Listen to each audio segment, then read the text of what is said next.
नमस्कार, मैं हूं विक्रम उपाध्याय और आप देख रहे हैं इलेक्शन मंत्रा। इलेक्शन मंत्रा में आज बात हरियाणा विधानसभा चुनाव की। जहां तक बात हरियाणा विधानसभा की है, तो यह 14वीं विधानसभा है और 15वीं का चुनाव होना बाकी है। वर्तमान विधानसभा का कार्यकाल 3 नवंबर तक है और इस समय हरियाणा विधानसभा में कुल 90 सीटें हैं, जिसमें से इस समय भारतीय जनता पार्टी सबसे बड़ी पार्टी है, जिसके अपने 40 विधायक हैं। हालांकि सरकार में बहुमत के लिए 45 विधायकों की जरूरत है, लेकिन भारतीय जनता पार्टी ने इसके लिए जुगाड़ लगा रखा है। कुछ निर्दलीय विधायक और जजपा से बाहर हुए कुछ और विधायक भारतीय जनता पार्टी को समर्थन दे रहे हैं। यानी कहा जा सकता है कि विधानसभा का चुनाव भारतीय जनता पार्टी के नेतृत्व में ही, यानी उसकी सरकार के रहते ही होगा।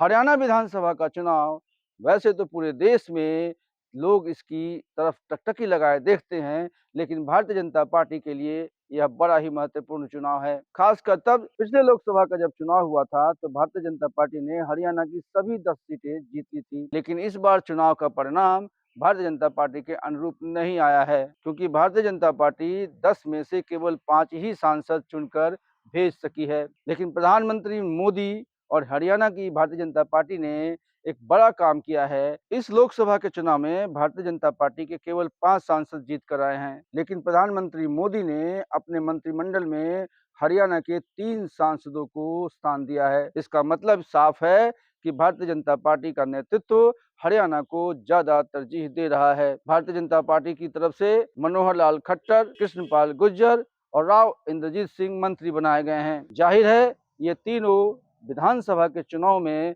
अपने अपने मंत्रालय और अपने अपने रसूखों का इस्तेमाल करेंगे। 15वीं विधानसभा का चुनाव काफी महत्वपूर्ण होने वाला है और कड़ी टक्कर वाला चुनाव होने वाला है, क्योंकि भारतीय जनता पार्टी और कांग्रेस दोनों ने अपनी अपनी कमर कस ली है। जहां भारतीय जनता पार्टी लगातार दौरे कर रही है, मुख्यमंत्री सैनी खुद कमान संभाले हुए हैं, लेकिन उनके साथ मनोहर लाल खट्टर कंधे से कंधे मिलाकर काम करेंगे। भारतीय जनता पार्टी अपनी उपलब्धियों में हिसार में हवाई अड्डा, किसानों के लिए अलग से व्यवस्था और बिना खर्ची और पर्ची की नौकरियां, ये अपने हिस्से में मानती है। वहीं दूसरी तरफ कांग्रेस का कहना है कि भारतीय जनता पार्टी की जमीन उखड़ चुकी है और अगले विधानसभा में भारतीय जनता पार्टी का सफाया हो जाएगा। बट ये कांग्रेस कैसे करेगी उसे खुद नहीं मालूम है, क्योंकि कांग्रेस लगातार 2 खेमे में बटी हुई है।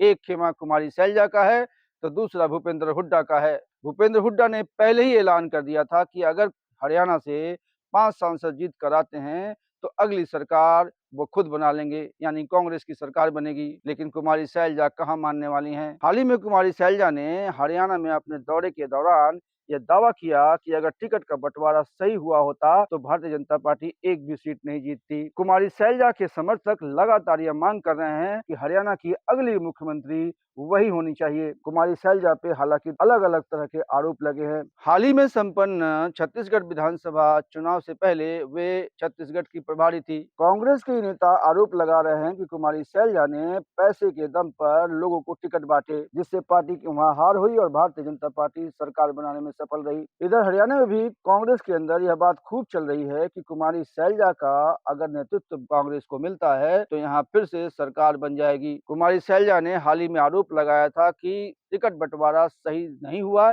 इस कारण से भारतीय जनता पार्टी 5 सीट जीतने में कामयाब रही। जबकि हुड्डा के समर्थक सांसद जयप्रकाश का कहना है कि अभी तक जितनी बार भी टिकट के बंटवारे हुए हैं, यह सबसे अच्छा टिकट का वितरण था। भारतीय जनता पार्टी हारी है और फिर हारेगी, यह दावा तो कांग्रेस के दोनों पक्ष कर रहे हैं, लेकिन कैसे हारेगी इनके पास किसी चीज का जवाब नहीं है। हरियाणा कभी 3 लालों का राज्य हुआ करता था, भजन लाल, देवीलाल और बंशीलाल। समय बीतने के साथ ही इन लालों के लालों ने कोई काम नहीं किया और धीरे धीरे करके राजनीति के हाशिए पे पहुंच गए। दुष्यंत चौटाला जो जजपा के प्रमुख हैं, उन्होंने लगभग 4.5 साल भारतीय जनता पार्टी के साथ सरकार चलाई, लेकिन लोकसभा चुनाव के ठीक पहले उन्होंने सरकार से अलग होना ठीक समझा। उन्होंने सभी 10 सीटों पे अपने उम्मीदवार उतारे, लेकिन किसी भी उम्मीदवार ने जमानत नहीं बचाई। जाहिर है इस बार भी विधानसभा का चुनाव भारतीय जनता पार्टी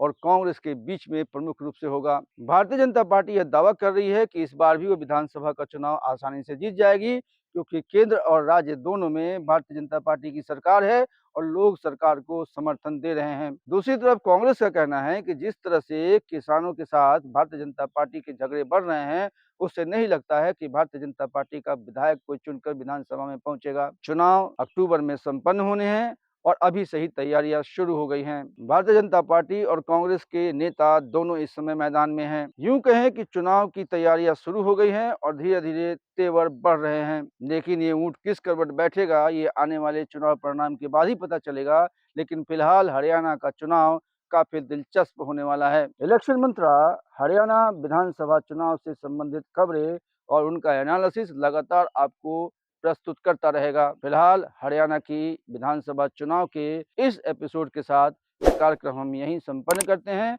मैं अपने मित्र कैमरामैन सरबजीत सिंह के साथ विदा लेता हूं। नमस्कार।